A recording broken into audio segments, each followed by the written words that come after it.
with CORSAIR.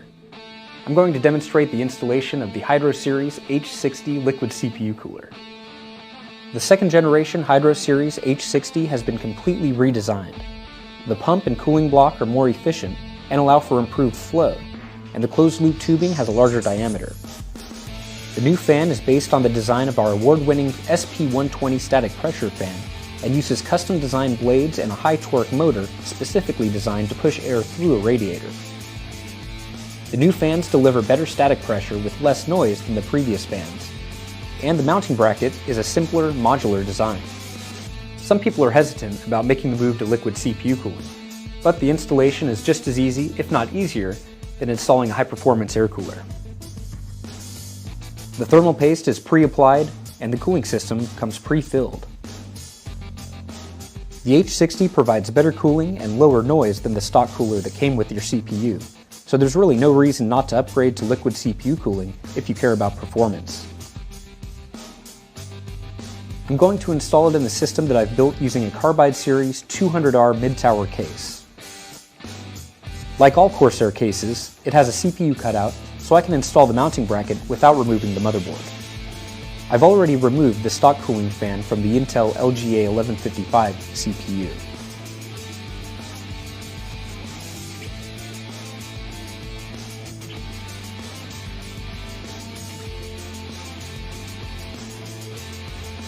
The first step is to install the backplate.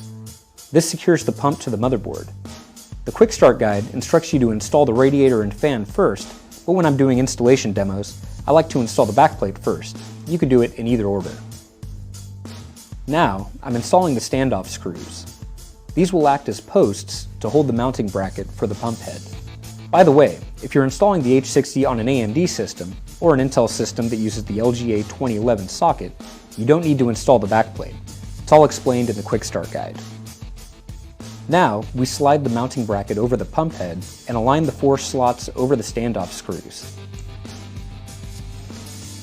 Now, I'm using the thumb screws to attach the mounting bracket. The science behind tightening the thumb screws is similar to tightening the bolts when you're changing a tire.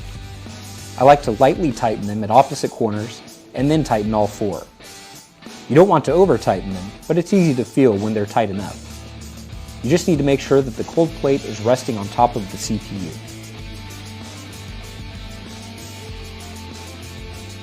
Now, I'm installing the radiator and fan. This assembly replaces the exhaust fan that's already mounted on your case. The side of the fan with the CE logo should be facing the radiator. That's because the fan included with the H60 is designed to deliver high static pressure for efficiently pushing heat out of the radiator. I'm installing the fan so that it draws air from outside the case. This is to ensure that the coldest air is available to draw across the radiator. This provides lower CPU temperatures.